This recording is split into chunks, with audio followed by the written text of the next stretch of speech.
Well, good morning. Welcome to Daily Focus. I am sorry I missed yesterday. I got wrapped up in some things that needed attention with the housing situation. And then I had the privilege of building a handicap ramp for a precious couple in our church that needed it.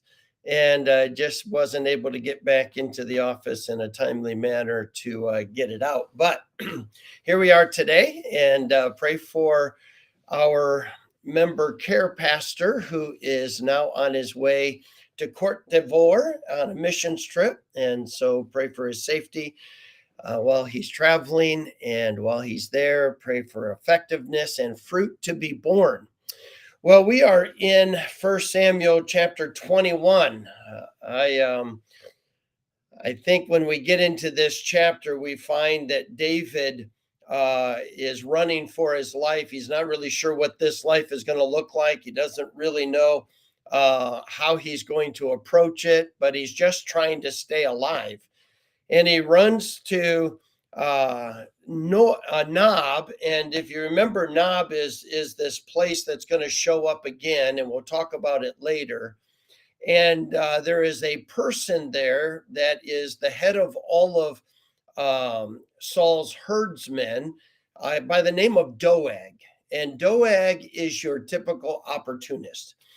We've all met those people in life that are opportunists. In other words, they tend to look for opportunities to make themselves seen, to take advantage of a situation and get credit for it, to try to utilize certain circumstances to leverage something that they want.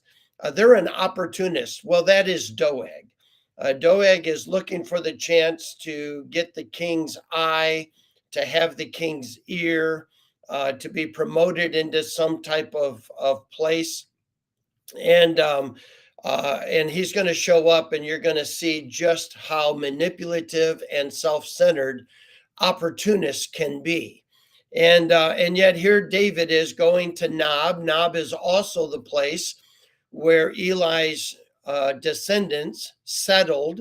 And when God told Eli that your descendants are not going to be able to rule because you have not fathered properly, you've not parented Hophni and Phinehas. You knew they were doing wrong and you did nothing about it, even maybe defending or protecting their behavior. And so God said, you know what? You're not going to have a line. In fact, there's not going to be another man that exists in your future. And we're going to see exactly how that plays out. But this is all this place called Nob. And David and his men are starving. Obviously, they were in a day where they were in the wilderness, and there's no McDonald's, there's no supermarkets, there's probably very little gardens.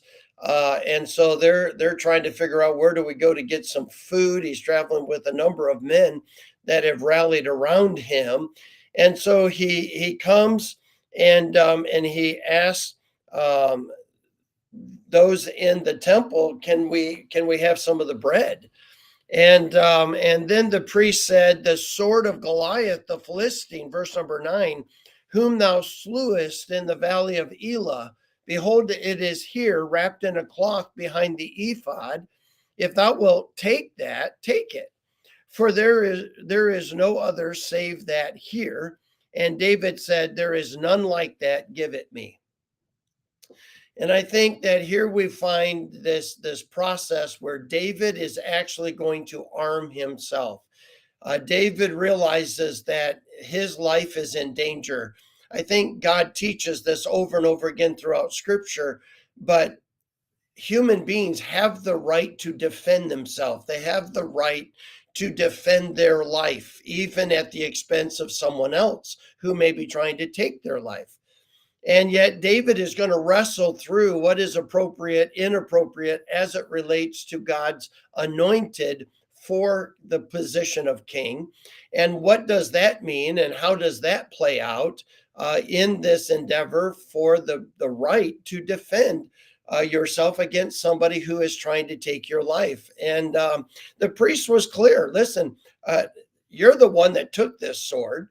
You're the one who has the right to it. There's really nobody else that has a right to it. So if you want it, take it. David said, "There is no other sword like that one. Give it to me."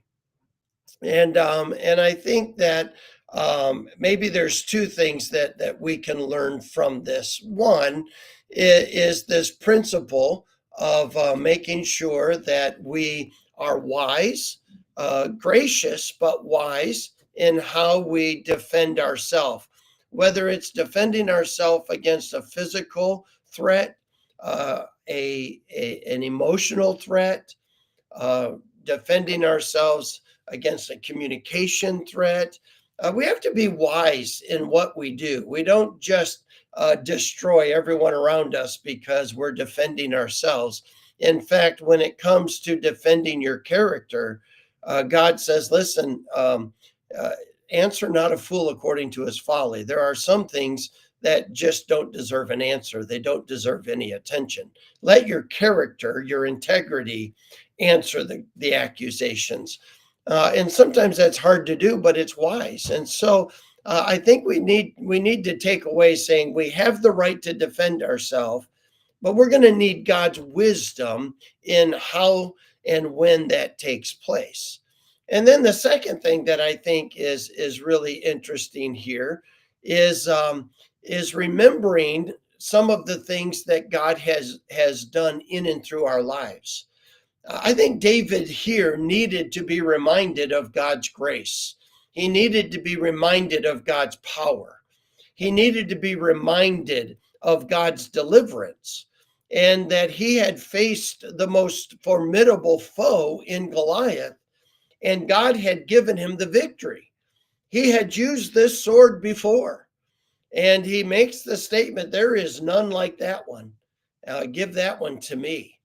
And so I think sometimes we need to take time to reflect. Has God done some amazing things in and through our lives by his grace? And the same God who has encouraged us in the past will help us face things in the future.